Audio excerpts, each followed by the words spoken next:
Então, olá pessoal, bem-vindos de volta ao nosso módulo de teoria das argilas, né?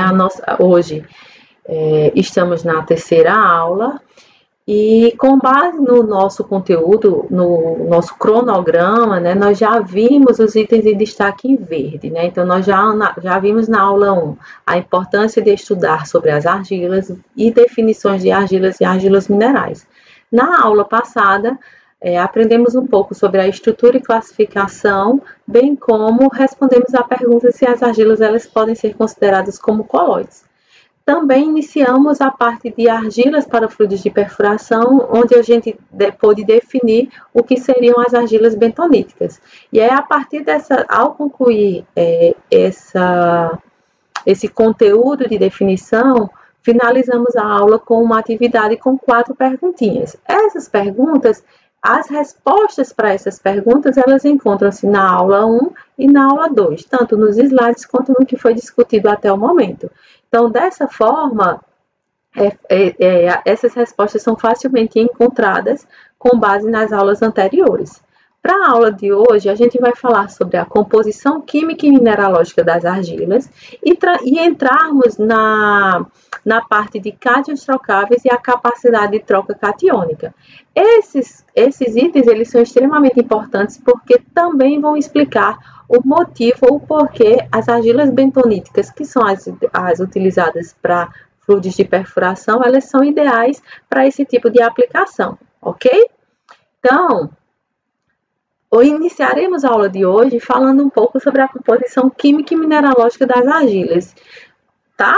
Então, vamos lá. Então, com base na composição química, o que seria uma composição química? A composição química nada mais é do que ele vai nos fornecer indicativos ou vai nos dar ideia dos componentes que estão presentes dentro dessa argila. Para a técnica que é utilizada para realizar esse tipo de caracterização, nós utilizamos a fluorescência de raio-x. E essa fluorescência ela vai nos fornecer dados com base em óxidos, ou seja, óxido de silício, óxido de alumínio, óxido de ferro, e porque é possível, a partir da composição química, nós termos uma ideia de que tipo de argila se trata, de quais elementos estão presentes. Veja só. Essa tabela aqui, ela mostra exatamente os dados de uma argila bentonítica industrializada na Paraíba. Esses dados eles foram coletados a partir do catálogo da BOM, que é uma empresa que fornece argilas bentoníticas para fluidos de perfuração. Então, a gente pode observar, com base nessa tabela, que uma composição típica de argila bentonítica, ela gira em torno de sílica e alumina com as maiores porcentagens em termos de óxidos, de forma que 60% é formada por sílica. Todas as argilas, elas compreendem essa mesma composição ou precisam estar nesta mesma composição? A resposta é não. Uma vez que são argilas extraídas da natureza, são de fontes naturais, e esse tipo de material, após serem extraídas nas jazidas, a gente não consegue ter uma uniformidade em todos os pontos de coleta daquela jazida, até mesmo pelas próprias características da rocha, certo? As rochas, elas sofrem temperismos físicos, químicos e biológicos, e como consequência disso, eu vou ter uma série de variações, bem como de impurezas nas rochas que estão presentes. Não sei se vocês lembram, mas na aula passada, uma das definições de argila era que ela era composta por argilas minerais, mas que podiam conter outras impurezas, como os minerais acessórios, quartzo, feldespato, calcita e matéria orgânica, e entre outros. Então, nesse caso, 60% de sílica é um teor muito alto, concorda? Então, desse teor de sílica, entende-se que boa parte da sílica, dessa porcentagem de sílica, ela está sendo de fato consumida pelas folhas, pelas camadas tetraédricas da estrutura da argila, que a gente viu na aula passada, né? Lembram que a estrutura da argila ela é composta por folhas tetraédricas e octaédricas, ok? Então, no caso da argila bentonítica, ela é uma argila com estrutura trifórmica, ou seja, duas folhas, duas camadas tetraédricas entre uma folha octaédrica, formando o argilo mineral. Então, além do silício que vai estar presente dentro do óxido de silício que está presente nessas camadas tetraédricas, nós também temos outras impurezas, outros minerais que contêm em sua composição óxido de silício. Então, por esse motivo é que a gente não consegue determinar de forma precisa qual é o teor de argila e qual é a composição principal ou prioritária para essa argila. No entanto, essa análise, ela, em comum com as outras análises, as outras caracterizações que são realizadas, nos ajudam a compreender qual é o tipo de argila que está sendo trabalhado, ok? Então, esses óxidos de ferro, magnésio, cálcio, sódio, água combinada e outros componentes, eles exercem uma série de funções numa argila. Tá? Por exemplo, o óxido de ferro, ele pode estar dentro das estruturas das argilas em função das substituições isomórficas que podem ocorrer, ou seja, o ferro substitui o alumínio ou o silício nas folhas tetraédricas e octaédricas, como também esse ferro ele pode estar como uma impureza. Quando se tem óxido de ferro nessa composição, geralmente ele é responsável por conferir a coloração mais avermelhada. Então, quanto mais avermelhado for uma argila, isso quer dizer que a composição química dela contém óxido de ferro. Óxido de cálcio, magnésio e sódio, eles podem estar presentes entre aquelas camadas, né? Entre as camadas estruturais das argilas, certo? O magnésio, ele também pode estar presente nas substituições isomórficas. Veja que eles têm uma porcentagem bem inferior quando a gente compara com a sílica e a alumínio. Essa tabela aqui enorme, a gente também pode observar tudo isso que foi falado anteriormente, no slide anterior. Por quê? Veja só. Observem que essa tabela, ela contém dados de bentonita, todas essas argilas são bentonitas, extraídas de minas diferentes, da mina Bravo, Juá e Lages. E veja que cada uma vai ter colorações diferentes, mas que a composição delas também variam. Veja só, essas primeiras linhas da tabela, deixa eu só marcar aqui com a canetinha. Veja só, essas argilas todas daqui, ó, elas são do mesmo tipo de material, ou seja, extraído da mina Bravo com uma coloração verde, ou seja, eles são extraídos de vários pontos daquela localidade. E observem que a composição de óxido de silício e de alumínio, ó, eles variam, eles giram em torno de 50% de óxido de sílica e em torno de 20% de óxido de alumínio, mas não temos uns dados precisos. Então, isso quer dizer o quê? Isso confirma aquilo que eu comentei com vocês, em função da localidade, das condições em que essas argilas são formadas, é impossível nós termos uma reprodutibilidade, uma qualidade, na verdade, de modo a ter uma reprodutibilidade perfeita numa composição química ou em qualquer outro material, visto que são materiais terrosos extraídos da natureza, que passam apenas por etapa de beneficiamento para que a gente possa reduzir o tamanho daquela amostra para tamanhos adequados para serem utilizados em fluidos de perfuração. Então, ó, o que eu quero mostrar aqui para vocês é que, além dessa não uniformidade, essas argilas, elas apresentam alguns óxidos característicos, ó, como óxido de silício e alumínio em maiores concentrações, e o fato do óxido de alumínio estar em maior concentração, quando comparado, por exemplo, com o óxido de magnésio, ó, em torno de 3, 2%, isso indica o quê? Que dentre aquelas camadas estruturais das argilas, a camada octaédrica, ela vai ser formada por quem? Pelo cátion alumínio, pelo alumínio predominante nas posições octaédricas. Então, isso quer dizer que nessa camada octaédrica, ela é uma camada, é o que nós chamamos de camada dioctaédrica. Se o magnésio estivesse aqui como principal componente, aí aqui, nesse caso, nós teríamos o magnésio. Poderíamos considerar como sendo uma argila bentonítica? Não. A argila bentonítica, ela vai ser caracterizada por ter duas folhas tetraédricas e uma octaédrica, mas que essa folha octaédrica, ela é exatamente de alumínio, tá certo? Então, por isso que ao analisar estas tabelas, entende-se que essas argilas elas têm características ou têm alto potencial para serem definidas como argilas bentoníticas, tá bom? Então, a análise química, ela desempenha um papel menor na identificação e qualificação das argilas minerais por todos esses motivos que eu comentei aqui com vocês. No entanto, algumas outras caracterizações, elas são totalmente possíveis de serem realizadas, buscando a melhor compreensão como é que eu posso falar? Ou um complemento, né? Na verdade, são técnicas que se complementam para chegarmos numa melhor definição sobre o tipo de argila que está sendo trabalhado. Então, os argilas minerais, eles têm natureza cristalina, ou seja, são materiais cristalinos. E a estrutura atômica desses cristais, por estar em ordem a longas distâncias, ele vai ser o principal fator que vai determinar essas propriedades. Então, considerando que são materiais cristalinos, uma técnica possível de ser realizada para identificar esses tipos de argilas minerais são os DRX e a análise térmica diferencial.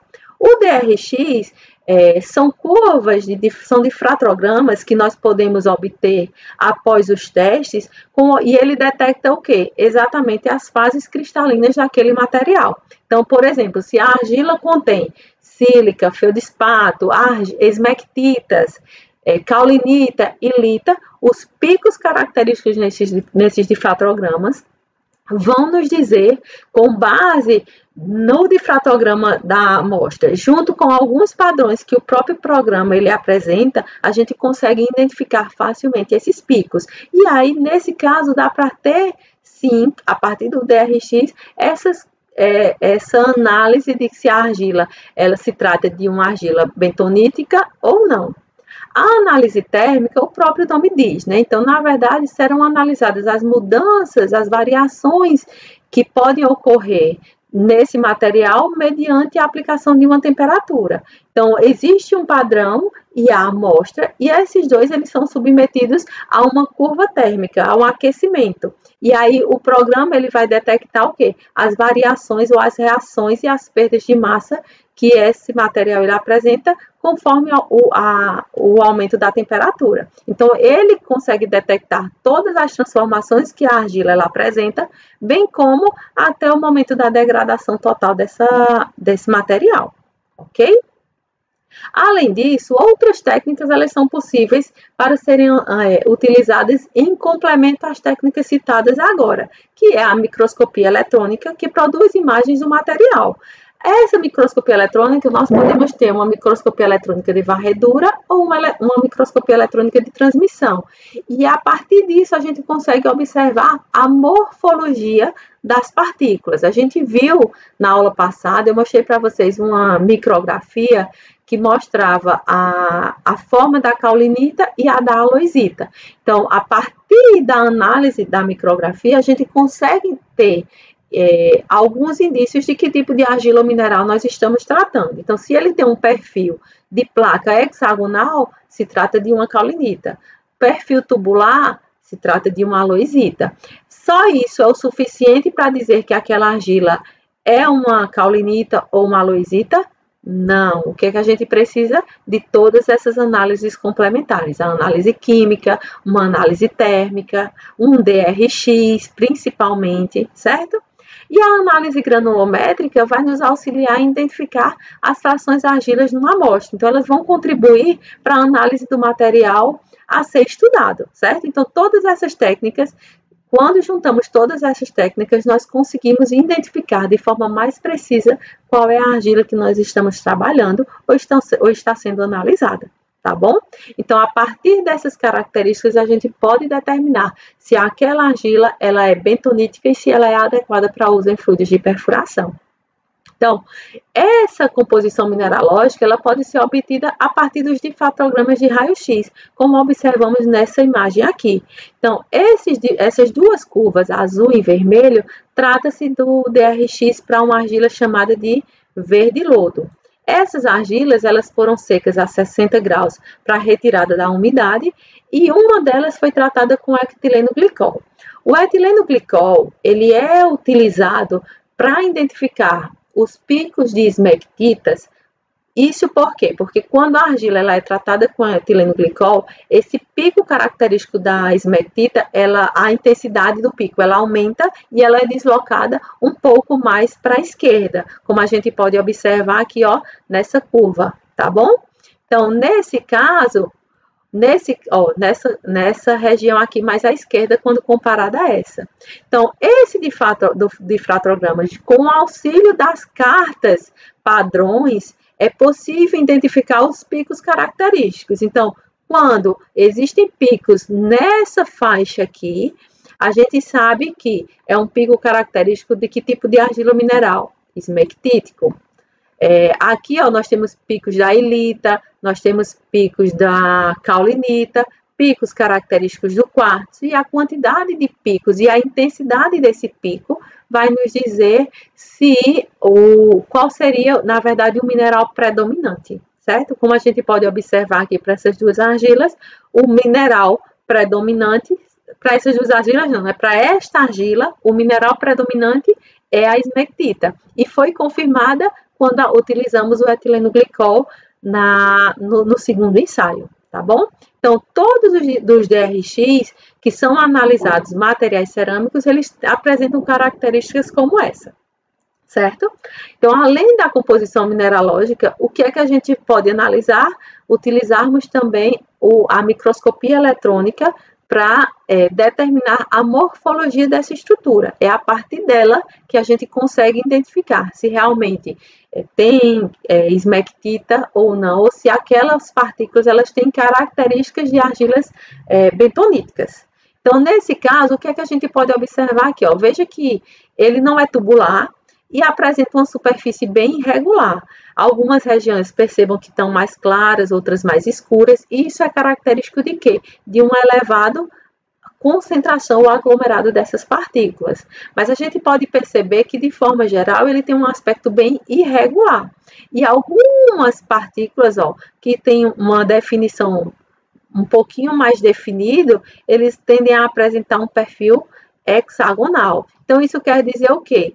Que lá no DRX, ó, a gente observou picos de caulinita. Temos picos de esmectita, mas também temos picos de característicos de caulinita. Então, eu também tenho aqui nessa análise de micrografia uma certa quantidade do mineral caulinítico, certo? Então, é isso que uma microscopia eletrônica pode nos dar indícios. Aí, existem alguns equipamentos de microscopia eletrônica que a gente pode fazer uso do EDS. Que esse EDS serve para quê? Para mapear os elementos presentes, por exemplo, nessa imagem aqui. Então, aqui ele vai dizer, tem tantos por cento de silício, tem tantos por cento de alumínio, certo? Então, o EDS, junto com a composição química, consegue ou nos permite ter indícios aí do que a gente está analisando nessas imagens, ok? De acordo com Darley Gray, a determinação do tamanho dessas partículas da montemorilonítica sódica a partir do MEV, ela é dificultada em virtude de terem partículas, de serem na forma achatada e terem partículas irregulares. Então, isso não vai permitir com que a gente consiga observar, de fato, o tamanho dessa partícula. A gente não consegue determinar de forma precisa por causa da presença desses aglomerados e da irregularidade. Então, como análise para a gente confirmar se realmente são partículas de argila, se a gente está trabalhando com argila, nós precisamos realizar uma distribuição de tamanho de partículas. Concordam? É uma outra técnica que nos auxilia a determinar se aquele material ele tem uma grande quantidade de argila ou não. A gente lembra, eu lembro que comentei nas aulas anteriores que o que caracteriza, uma das 5 condições que caracterizam a argila é que elas apresentam tamanho de partículas abaixo de 2 microns. Então, se a gente realizar uma análise granulométrica e confirmar que existem partículas com tamanhos abaixo de 2 microns, isso quer dizer que aquela amostra ela contém argila na sua composição. ok? Então, com base nisso, a gente pode realizar uma análise granulométrica por diversas técnicas, a técnica do peneiramento, a úmido, a seco, e a técnica por difração a laser. A técnica de difração a laser, ela é uma das técnicas mais precisas quando a gente trata de análise granulométrica ou distribuição granulométrica. E ela baseia-se em quê? Como o próprio nome diz, né, o equipamento que determina esse tipo de propriedade, né, de tamanho de partículas, é exatamente esse aqui da imagem. Ó. Veja que essa célula aqui é a célula que vai compreender o material que vai ser analisado e ele vai estar disperso em uma solução. Por quê? Porque a gente precisa garantir que não tenham partículas, um aglomerado tão alto de partículas. Então, as partículas elas precisam estar totalmente dispersas. Então, quando inicia o equipamento, essa solução, ela entra num circuitozinho dentro desse equipamento e um feixe de laser, ele vai incidir aqui, ó, sobre as partículas. Então, à medida em que a solução, a dispersão, ela vai passando com as partículas dispersas, o laser, ele vai captar as variações angulares da intensidade de luz ao atravessar cada partícula. De modo que partículas maiores têm a intensidade, o ângulo, a intensidade da luz, ela difrata em ângulos menores. Partículas menores, a variação angular ela tende a ser maior. Então, a resposta que a gente obtém no software do equipamento é basicamente isso aqui, ó, um conjunto de distribuição granulométrica que vai nos dizer quantos por cento de partículas de argila tem para um determinado tamanho. Ok? Então, é a partir dessas variações angulares que a gente consegue detectar o tamanho das partículas. Então, junto a esse gráfico, nós também utilizamos algumas tabelas, alguns dados que retiramos desse software, que os dados que estão nessas duas tabelas. Como a gente pode observar aqui, ó, a gente pode ter o diâmetro médio, o diâmetro a 10%, a 50% e a 90%. Esses parâmetros de composição granulométrica dizem o seguinte, ó, que os diâmetro a 10% quer dizer o quê? Que o D10 compreende partículas que 10% daquela massa que foi analisada, 10% tem partículas de tamanhos menores que 0,68 microns. 50%, 2,25 microns. Então, 50% das partículas analisadas tem diâmetros menor que esse valor aqui. 90% quer dizer a mesma coisa, que 90% das partículas tem diâmetros menores que 6,57 microns, tá? De modo que a distribuição média da partícula como um todo, considerando a massa como um todo, compreende um valor de 3,8 microns, certo? Então, o diâmetro médio das partículas analisadas apresentam um diâmetro médio de 3,8%. Desse diâmetro médio, o que é que a gente pode analisar? As frações granulométricas por tamanho de partículas. Então, o que é que a gente pode observar? É que dentro daquela amostra, a quantidade de partículas que apresentam tamanhos menores que 2 microns representa um valor para essa argila analisada de 45,13%. E 54,87% de frações no tamanho silt.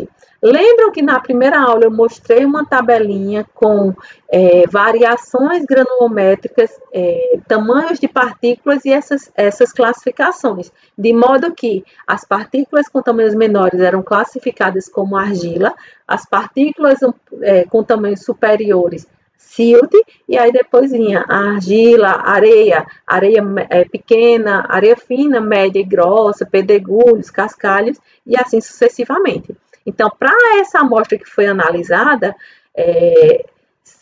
54,87% ela apresenta-se no tamanho de partícula de fração silt, ou seja, com diâmetros acima de 2 microns e menor que 20 microns. Isso não quer dizer que aqui não existam partículas de tamanho menores na fração argila. O que pode ter acontecido é que a dispersão ela pode não ter sido tão eficiente. E aí o que aconteceu é que algumas partículas elas ainda permaneceram aglomeradas. Então, quando o laser ele detecta, ele vai detectar o tamanho como um todo. Ele não vai considerar aquele aglomerado como sendo várias partículas. Ele considera o aglomerado como sendo uma partícula grande. Então, esses resultados aqui, eles geralmente eles são repetidos, feitos em triplicatas e até mais vezes, para que a gente possa confirmar de fato essas frações granulométricas, certo? No entanto, o que é que a gente pode levar em consideração dessa argila que foi analisada? Essa argila, ó, ela é uma argila denominada de Vauclay, é o nome comercial dela, que foi utilizada na dissertação de Nóbrega, certo? Então, essa argila Vauclay, ela tem tamanhos, boa parte da argila que foi utilizada, ela é confirmada por fração argila. É um valor muito alto, 45,13%. E aí, com base nisso, a gente pode ter, foram obtidas, com base nessa argila Vauclay, dos estudos de Nóbrega, todos aqueles dados que a gente viu anteriormente. Como, por exemplo, a composição química dessa argila, o DRX, né, dessa argila, bem como os dados granulométricos. Então, o que é que a gente pode observar? É que para a Vauclay, ó, vamos lá, vamos confirmar aquilo que a gente viu desde o início da aula. Então, a fluorescência ela é obtida em forma de óxido, então por isso que todos os cátions eles vão estar ligados ao oxigênio. E veja que 64% ela é formada por óxido de silício. Lembrando, esse 64% ele pode fazer parte, né, tanto das folhas tetraédricas, dos argilos minerais, quanto das impurezas que podem ocorrer, como por exemplo a presença de areia, tá certo? O alumínio, ó, 23,9%. Vamos confirmar se realmente isso é uma argila bentonítica ou não, ou se tem indício de ser uma argila bentonítica. O que é que nós precisamos fazer com isso? É que, ó, 23% é composto por óxido de alumínio. Magnésio só tem, ó, 2,76%. Então, isso quer dizer que as argilas que estão sendo analisadas, elas têm na sua camada octaédrica, ela é formada por alumínio, que caracteriza uma argila bentonítica. Então, essa argila, ela pode ser, ou ela é uma boa candidata para ser uma argila do tipo bentonítica, certo? Os outros elementos é aquilo que eu já comentei com vocês. Eles podem estar presentes em cátions trocáveis ou como impurezas, tá? Então, a partir disso, a gente vai analisar o DRX. Vamos ver o DRX? Então, olha só, para o Vauclay, foi realizado o primeiro DRX sem o etileno glicol. O que é que a gente observou? Um pico aqui, ó, característico da esmectita. Nós também temos picos característicos de caulinita e de quartzo. Veja que o quartzo ele foi identificado. Então, o quartzo ele nada mais é do que SiO2. Então, esse quartzo, a composição química desse quartzo, ele vai estar onde? Ó? Nesse valor total aqui de óxido de silício, certo? Então, a partir disso, foi realizado o quê? Foi tratado com etileno glicol para a gente confirmar se realmente é um pico característico da esmectita ou não. E aí, o que é que a gente observa? É que a esmectita, ó, ela foi deslocada para um pico, ó, um pouquinho mesmo anterior ao que foi determinado aqui, ó, no difratograma sem etileno glicol. Veja que a intensidade do pico ele está menor. E eu tinha comentado com vocês que aquela outra ela aumentaria o quê? A intensidade do pico. Essa intensidade ela pode variar de argila para argila, da temperatura que é utilizada, então é por diversos fatores. O que é que a gente pode confirmar é que foi observado picos antes do que foi determinado para a análise da argila sem o etileno glicol. Com relação à granulometria dessa argila, o que é que a gente pode observar é que o diâmetro médio das partículas ela está em torno de 3,08 é microns, tá? 3,08 microns.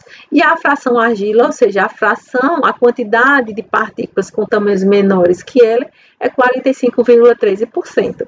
Então, associado a todas essas análises, foi realizado um ensaio que nós chamamos de capacidade de troca catiônica e área específica. Como a gente pode observar aqui, ó, a CTC para essa argila, ela girou em torno de 92 miliequivalentes por 100 gramas de argila seca, e a área específica girou em torno de 718 metros quadrados por grama. Então, e como é que a gente determina a área específica e a capacidade de troca catiônica? E por que essa capacidade de troca catiônica ela é útil para a nossa compreensão e para a nossa análise? Lembra que uma argila ela vai ser formada por camadas tetraédricas e octaédricas, e que dentro dos cátions que estão presentes na camada tetra e octa, podem haver substituições isomórficas que causam desbalanceamento de cargas. Esse desbalanceamento de cargas faz com que as partículas elas apresentem cargas negativas. E essas cargas negativas elas são neutralizadas por outros cátions. No caso da bentonita, por água e cátions hidratáveis. Então, quanto maior for a substituição isomórfica que essa argila apresenta, maior vai ser a quantidade de cátions trocáveis e de cátions que estão adsorvidos ou aderidos entre essas camadas dos argilos minerais. Então, a CTC, ela também vai nos dar indicativos se a argila que está sendo analisada, ela é uma argila característica da bentonita, tá bom? Então, com base na capacidade de troca catiônica dos argilos minerais, a gente pode identificar se essa argila, ela trata-se de uma bentonita ou não. Então, os cátions trocáveis são aqueles cátions que são adsorvidos na superfície basal dos cristais, como eu acabei de comentar agora. E esses cátions, eles são adsorvidos com que intuito? Para compensar as substituições isomórficas na superfície do cristal, derivados do desbalanceamento das cargas da estrutura do argilo mineral. E esses cátions podem ser dos mais diversos possíveis, como cálcio, magnésio, potássio ou sódio, certo? Então, quando nós tratamos de argilas bentoníticas, se o cátion predominante entre essas camadas for o cálcio, nós dizemos que a bentonita ela é cálcica. Se o cálcio predominante for o sódio, nós dizemos que a bentonita ela é sódica. E quando coexistem mais de um cátion, mais de um tipo de cátion, nós dizemos que essa bentonita ela é policatiônica. E aí, qual a diferença? Será que isso traz propriedades diferentes para cada uma dessas argilas? A gente vai aprender isso nas próximas aulas. Mas a resposta ela é sim. Então, essas argilas, dependendo do cátion trocável que estiver entre essas camadas, ela vai apresentar propriedades completamente diferentes. De modo que a bentonita cálcica ou a policatiônica são argilas que não são adequadas para serem utilizadas nos fluidos de perfuração. Apenas a bentonita sódica é a que é desejável e indicada, tá bom? Então, para determinar quantificar a quantidade de cátions trocáveis que esse argila mineral ele pode apresentar, nós analisamos a capacidade de troca de cátions. E essa capacidade de troca de cátions nada mais é do que a quantidade total de cátions adsorvidos, que é expresso em miliequivalente por 100 gramas de argila seca. E aí, essa CTC, essa capacidade de troca catiônica, ela é causada por quê?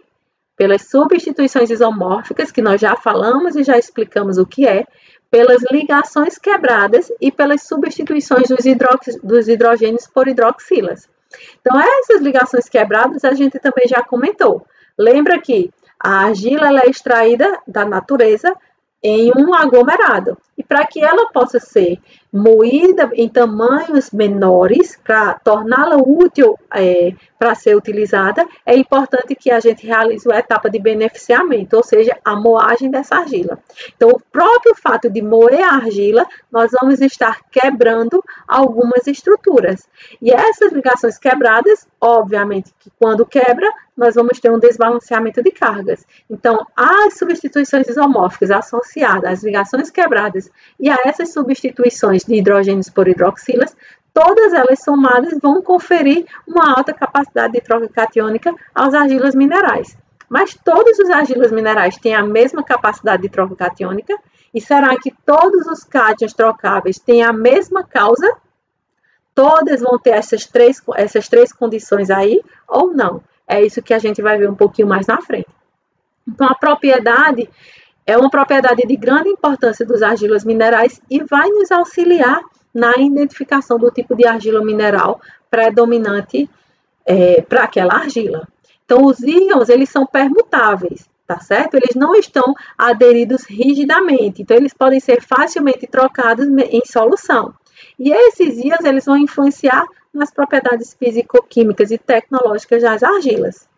Então, como é que a gente pode classificar ou de onde vem a capacidade de troca catiônica dos diversos tipos de argilas, tá? Então, para as argilas o grupo ele é das esmectitas, a principal causa da capacidade de troca catiônica deve-se às substituições isomórficas. Tem ligações rompidas? Tem sim, tá? Tem substituições de hidrogênio por hidroxilas? Também tem. Mas a principal, ou o que vai determinar ou predominar para a quantidade de cátions, para a quantidade de cátions que podem ser trocados, são as substituições isomórficas. Na caulinita, são apenas as ligações rompidas. E por que não temos, substituições isomórficas para as caulinitas? Vocês lembram da principal característica dela? Vamos lá. Dei só um tempinho aí para vocês pensarem. Então, a caulinita, ela não apresentam substituições isomórficas. Não existem substituições isomórficas para a caulinita.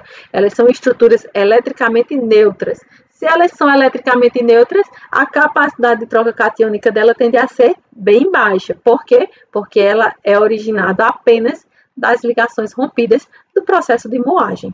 Nas ilitas, cloritas e micas, essa causa ela decorre das ligações quebradas ou ligações rompidas, bem como da troca entre potássio e magnésio, das substituições, né, de potássio e magnésio na aresta e na superfície dos argilas minerais.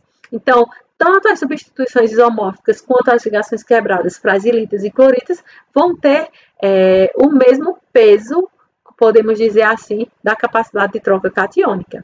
Então, para a caulinita, já que a caulinita ela é eletricamente neutra, então, nesse caso, como é que a gente consegue quantificar uma capacidade de troca catiônica? Por causa das ligações rompidas. Como eu já falei, reforçando mais uma vez, se eu quero ter uma alta capacidade de troca catiônica, ou melhor, o aumento da capacidade de troca catiônica, ela acontece quando eu diminuo as dimensões daquelas partículas. Então, quanto menor for a diminuição, maior vai ser a quebra das estruturas. E, nesse caso, maior seria a CTC. Como é que eu consigo isso? Por meio da moagem, ok? Então, falando das esmectitas e cauliníticas, que são os dois extremos que a gente já vem trabalhando, né? Então, a capacidade típica da montemorilonita, ela compreende entre 70 a 130 miliequivalentes por 100 gramas de argila seca. Na caulinita, ela gira em torno de 3 a 15 miliequivalentes por 100 gramas de argila seca, ok? Então, Souza Santos, que é um livro que compreende e que aborda boa parte das argilas em termos de estruturas, definições, classificações e aplicações também em fluidos de perfuração, ele indica que a capacidade de troca catiônica das esmectitas, ela apresenta valores típicos entre 80 a 150 miliequivalentes gramas de argila. E ela apresenta uma CTC muito superior aos demais argilas minerais que nós já comentamos aqui, que geralmente não ultrapassam 40 miliequivalentes por 100 gramas de argila. Então, todos os argilas minerais existentes, a capacidade de troca catiônica máxima ela é 40, no máximo, varia em torno até no máximo 40. Apenas a montimorilonita é que apresenta, do grupo das esmectitas nesse caso, é que apresentam capacidade de troca catiônica superior a 80 miliequivalentes gramas por 100 gramas de argila seca. Certo? Então, para que a gente possa entender essa capacidade de troca catiônica, a gente precisa entender o que é que facilita a troca de cátions, certo? Então, existem algumas condições que podem facilitar para que a troca catiônica ela ocorra. Dentre estas, nós podemos destacar, por exemplo, o argilo mineral. Esse, com certeza, vocês já entenderam. Dependendo do tipo de argila mineral presente, a capacidade de troca catiônica ela pode ser menor ou maior, em função das causas da troca de cátions, que são as substituições isomórficas, as ligações rompidas. A concentração dos íons trocáveis e a concentração dos íons adsorvidos também.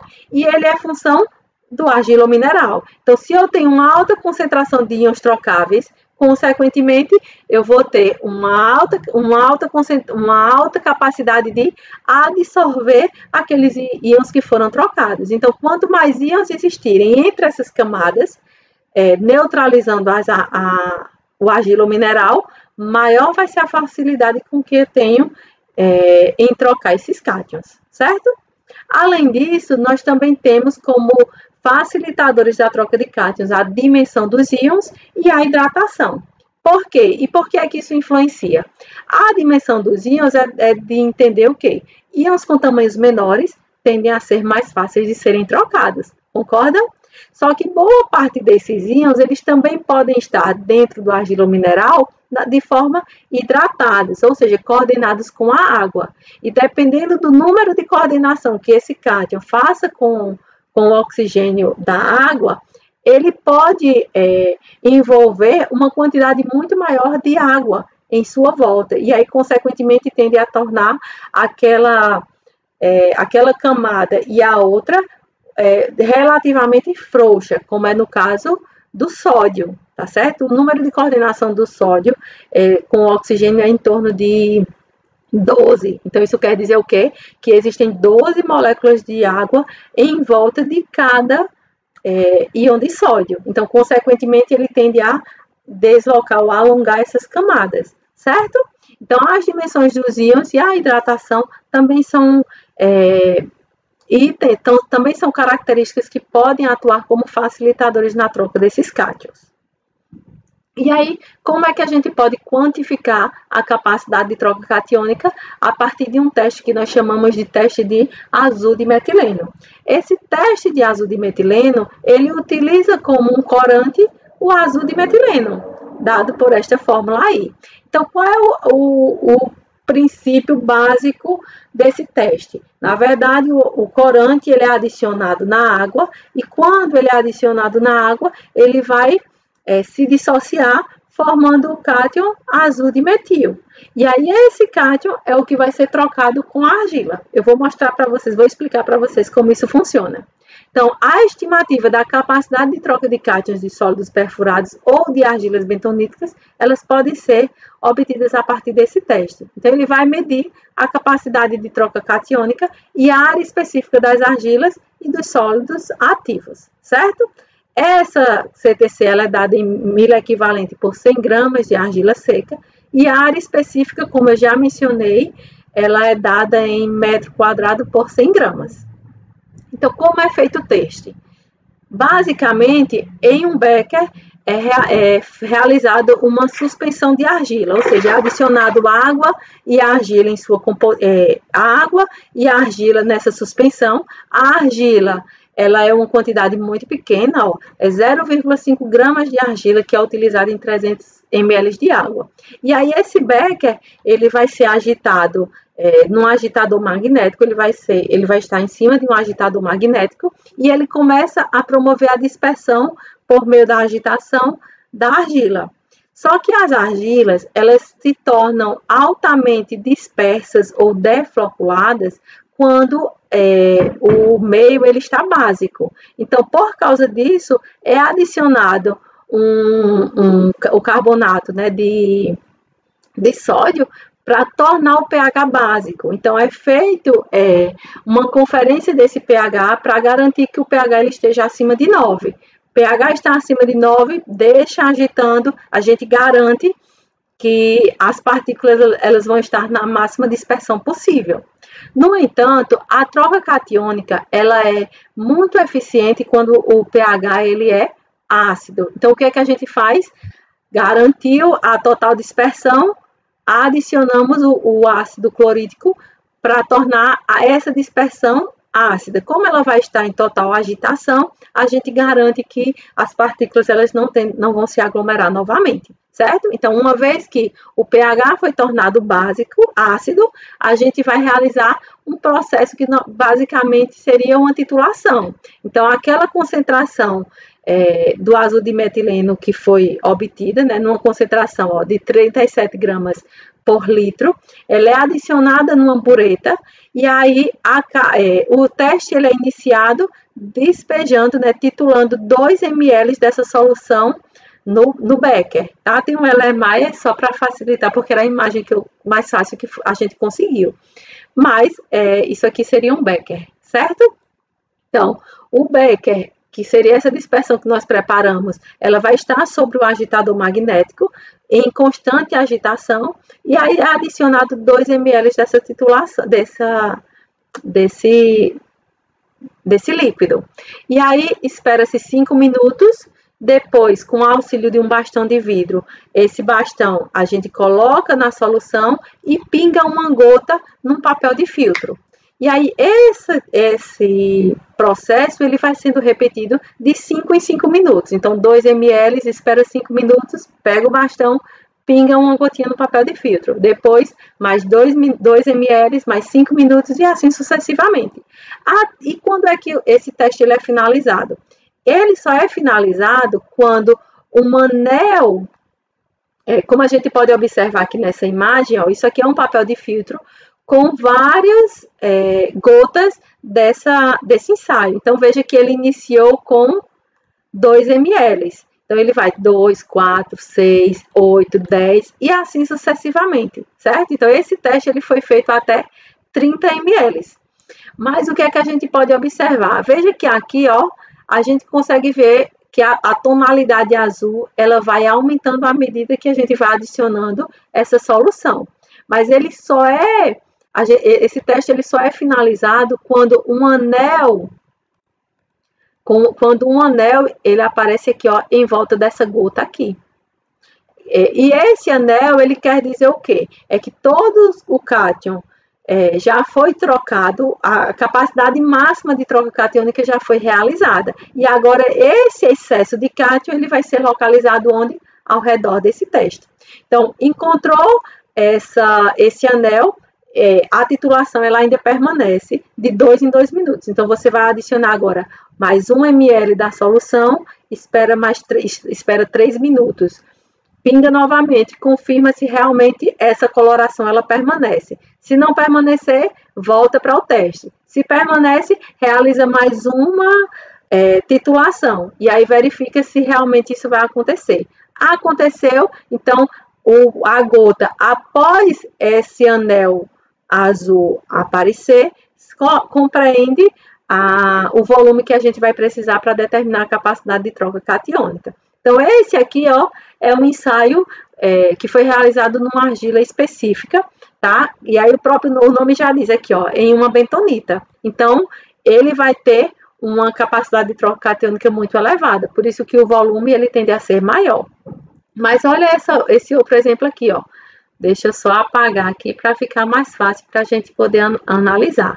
Então, olha só. Veja que nessa argila, a troca catiônica, ó, no primeiro momento em que a gente colocou, a gente já consegue ver uma regiãozinha um pouquinho mais escura ao redor da gota. Então, isso quer dizer que praticamente não tem troca catiônica, né? Tudo que foi trocado, os 2 ml foram suficientes para realizar essa capacidade de troca catiônica. E aí é repetido o teste, ó, e a gente confirma esse anel circular em volta dessa gota, certo? Então, aqui são algumas imagens de como esse teste ele foi realizado. Então, ó, o Becker, a gente realiza a suspensão da argila sobre um agitador magnético, determina o pH, depois deixa o pH ácido. Isso aqui seria a solução de azul de metileno, né?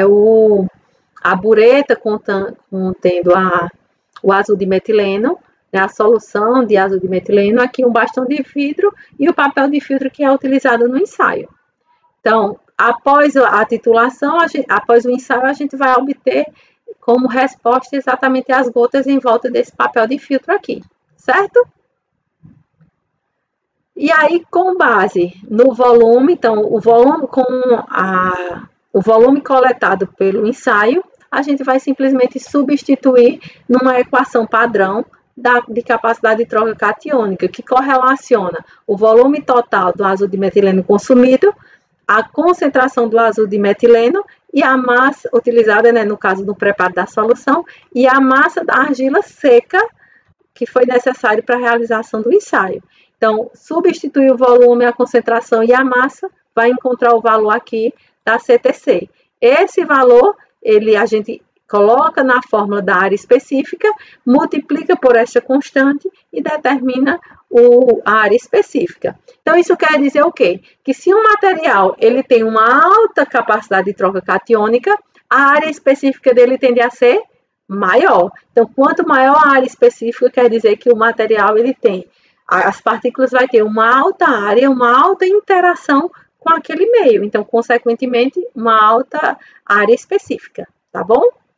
Então, ó, para aquele ensaio da bentonita que foi analisado, então, ao coletar o volume de 24 ml, fazer as substituições aqui, nós encontramos uma CTC em torno de 48 miliequivalentes gramas por 100 gramas de argila seca.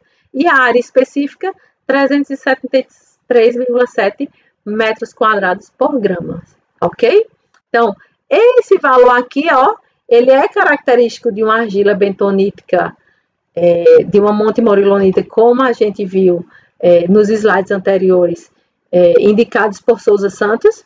Não, ele é mais baixo, ele gira em torno, para a CTC padrão, ele gira em torno de 80 a 150 miliequivalentes por 100 gramas de argila. E aí aqui, ó, ele está abaixo de 48 miliequivalentes. Então, isso provavelmente pode ser decorrente de poucas substituições isomórficas que ocorrem, do teor de esmectita, de montemorilonita, que vai estar presente nessa argila, certo? Então, tudo isso influencia. Então, quando a gente vai tratar sobre essa área específica, a montemorilonita é a que tem maior capacidade de troca catiônica. Então, consequentemente, ele vai apresentar maior área específica, certo? E essa alta área específica da montemorilonita, ela deve-se a quê? Deve-se exatamente porque em virtude da quantidade de água e dos cátions presentes que nós temos na superfície aqui, ó, na camada, nessa região interlamelar, entre uma camada e outra, a área analisada pela montemorilonita, ela é considerada também toda essa área aqui. Então, isso faz com que ao invés de eu considerar um grupo de aglomerados de várias camadas, eu estou considerando camadas individuais, ou seja, partículas com tamanhos menores com uma maior área específica. A ilita vai apresentar uma CTC menor do que a montemorilonita. Então, consequentemente, a área específica ela tende a ser menor. E qual é a característica da ilita? Vocês lembram? Na ilita, o que caracteriza uma ilita é exatamente o potássio que vai estar presente aqui, ó, entre essas camadas, certo? Então, como o potássio ele vai estar aqui entre essas camadas, bom, vocês entenderam, né? Isso aqui é uma camada tetraédrica, octaédrica e tetraédrica. E aqui nós temos o potássio. Então, o potássio acaba por formar uma ligação muito forte entre uma camada e outra. Então, isso também contribui para uma menor área específica, porque agora, numa CTC, a gente vai considerar uma partícula com tamanho maior, tá? E a caulinita, por sua vez, tem menor área específica, porque ela praticamente não tem capacidade de troca catiônica. E se a gente for analisar a estrutura da caulinita, ó, ela é composta por uma folha tetraédrica e uma octaédrica, outra folha tetraédrica com uma octaédrica. E aí, o que mantém essas partículas unidas são forças secundárias, mas são as forças mais fortes. Então, nesse caso, ao analisar ao realizar a capacidade de troca catiônica da argila, a gente considera uma área como um todo e não camadas separadas, como a gente analisa na multimorilonita. Então, por esse motivo, a caulinita, ó, ela vai apresentar a menor área específica possível. Consequentemente, também apresenta a menor capacidade de troca catiônica, até mesmo porque ela é considerada uma argila mineral eletricamente neutro, certo? Então, na próxima aula, nós vamos começar a aprender o porquê é que as bentonitas hidratam, tá certo? E aí a gente vai entrar na parte de hidratação, nessa parte de hidratação e dissolução desses argilos minerais. Então, até a próxima aula, pessoal!